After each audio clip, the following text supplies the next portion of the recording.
Hello बेटा, मैं Anuradha Agarwal from Nirmal Sharde class से। बेटा, Shivam Sarvodaya school senior secondary school जो 8वीं एली एग्ज़ाम 2024-25 का सब्जेक्ट इंग्लिश का जो पेपर रहा है बना है 16 अप्रैल को, वो मैं आपको सॉल्व कराती हूँ। तो देखो बेटा, क्योंकि ये पेपर खुद यहाँ पर ही सॉल्व करना होता है स्कूल में, तो बहुत सारे पेरेंट्स को पेपर नहीं मिल पाता, तो वो अपने बच्चों का पेपर जानना चाहते हैं तो मेरे साथ देख सकते हैं। Who is asking the question, कौन पूछ रहा था? क्यों तो क्वेश्चन पूछने का काम तो टीचर का होता है ना, तो आप सी ऑप्शन टीचर आपका। ठीक है। Which fruits is the king of fruits, तो कौन सा किंग ऑफ फ्रूट्स है? तो मैंगो, यहाँ पर ए ऑप्शन आपका सही है। What is the capital of India, भारत की राजधानी दिल्ली है ना बेटा, तो A. What gift did the Amit mother give him, Amit की मम्मी ने उसे क्या गिफ्ट दिया था? अमित की मम्मी ने उसे बैट दिया था, तो सी ऑप्शन लिखना था बेटा। ऐसा सिंपल पेपर था पर बच्चे नहीं कर पा रहे थे, है ना, क्योंकि बच्चों को लगता है कि हवा आ गया, जबकि आंसर सब पता होते हैं बच्चों को, है ना। तो यहाँ देखो, द पेरट ड्रिंक्स मिल्क, तुमने कभी देखा है तोते को दूध पीते हुए? नहीं देखा ना, तो फिर फॉल्स भर दो ना बेटा। अब पैरट स्पीक स्वीटली, पैरट को देखा ना, तोता राम राम बोलता है, मिट्टू तोता राम राम।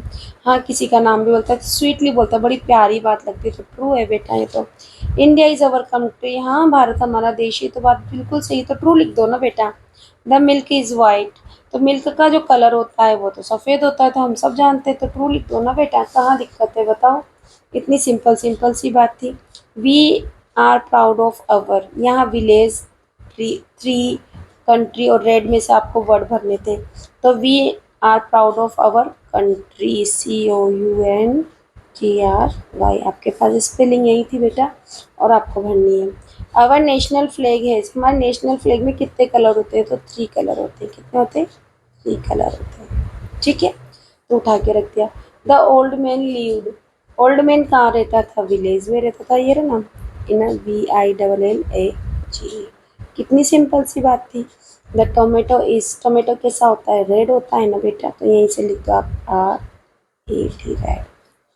ठीक है ना, इसी के आगे चलते। देखो बेटा, इसी का क्वेश्चन नंबर 4, देखो मैच द कॉलम है।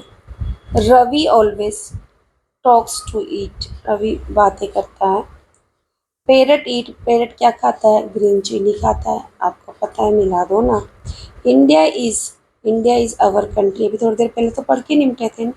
इंडिया इज कैसी है? ब्यूटीफुल कंट्री, तो इस तरह से आपको मिलाना था। How old is Amit, Amit कितना? 6 years ओल्ड, तो आपको 6 years ओल्ड लिखना था अमित का। What did the Amit's father give him, तो देखो बेटा, यही पेपर में आंसर था इसका, ये रहा यहाँ पर बाइसिकल, तो यहाँ से स्पेलिंग आपको लिखनी थी यहाँ। ठीक है, तो आपको बाइसिकल आंसर तो याद था ना आपको। स्पेलिंग की प्रॉब्लम आती है तो बहुत सारी स्पेलिंग पेपर में होती है। Bicycle. Who lived in a village, तो देखो ना बेटा, ये रहा क्वेश्चन का आंसर ही। The old man lived in a village, तो यहीं से यहाँ भर दो। Who lived in a village, the old man, answer लिखो द ओल्ड मैन। ठीक है ना, ये answer. What is the capital of India, clear ही ना, यहाँ पर देखो ना यार, what is the capital of India, तो आपने दिल्ली भरा था, तो यहाँ पर भी लिख दो ना बेटा, कहाँ दिक्कत है, तो आंसर लिख दो है दिल्ली। इतना ही तो पूछा जाता है छोटे बच्चों से। राइट द 5 फ्रूट्स नेम, तो यहाँ लिख दो ना आप, पपाया, मैंगो, ऑरेंज, एप्पल, बनाना, जो आपको याद है। 4 वेजिटेबल्स नेम लिख दो, टमेटो, पोटैटो, अनियन, जिंजर, आपको जो भी, रेडिश, कैरेट, जो भी आता है वो लिख दो। राइट द 4 कलर्स नेम, तो 4 कलर्स, चलो मैं लिख ही दूँ क्या? आप ही लिख लेते हो, इतना तो आपको याद है। ठीक है, तो कलर्स नेम में ब्लू, रेड, वाइट, पिंक, है ना, जो आपको याद है। Right the 4 body parts name, 4 body parts में आईज, ईयर, नोज, लंग्स, टंग, जो आपको आता है। अब right the meanings of these words, तो चिली मतलब क्या होता है बेटा? मिर्च होती है ना, ऐसे लिखना है। और केज मतलब पिंजरा होता है ना बेटा, तो पिंजरा लिख दो, पिंजरा।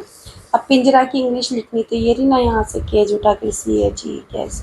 तो देखो ना कितना कोमल हो गया, तो सॉफ्ट सॉफ्ट। मम्मी आपके गाल कितने सॉफ्ट सॉफ्ट है, बच्चे आपके हाथ कितने सॉफ्ट सॉफ्ट है, तो वही सॉफ्ट है, कोमल। प्लूरल लिखना है, बुक का क्या है? बुक्स, जो स्पेलिंग लिखी है उसी में S लगा दो बस। बॉय लिखा है तो बॉयज़ कर दो, है ना, बॉयज़ ऐसे। अब अपोजिट जेंडर लिखना है, तो बॉय का जेंडर क्या था? गर्ल, है ना। काऊ का क्या होता है? या तो आप ऑक्स लिख दो, या फिर आप बुल भी लिख सकते हैं ना, तो जो आपको अच्छा लगे।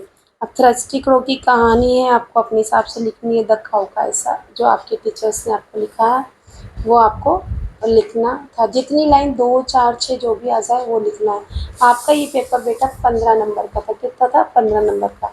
तो प्रत्येक क्वेश्चन जो आपका था वो 1-1 मार्क्स का था। क्या था? 1-1 मार्क्स का। तो बच्चे घबरा जाते हैं कि मैम हमारी स्टोरी छूट गई, हमारी होगी। कोई बात नहीं बेटा, इतना बड़ा पेपर है तो 1 मार्क्स की स्टोरी आ रही तो आपको इतनी टेंशन लेने की ज़रूरत नहीं है। अगर मेरा जो पेपर समझाया आपको पसंद आता है तो मेरे वीडियो को लाइक शेयर सब्सक्राइब ज़रूर कीजिए। इसी तरह के पेपर सॉल्यूशन मैं और लेकर आती रहूँगी। Thank you for watching my channel.